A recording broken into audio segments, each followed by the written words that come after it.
Any mysteries of 3D printing, right? Well, it's not really a mystery, is it? Honestly, I think it's just about repetition. You know? Repetition, repetition, repetition, repetition, repetition. Pretty crazy stuff. Yeah, crazy.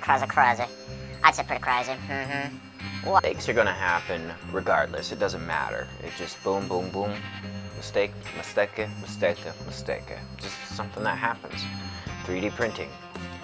Learning, you know? Learning is the most important thing you can do, I suppose. Not get it completely perfect and whatnot on some of them cases. I think even for the mistakes, they look pretty decent and good. But you know how it is. I don't suppose you like building things and being redundant. And I don't think there's anything wrong with that. Do you? Anyways, you know, as always, you know, with my weirdness, bye-bye now.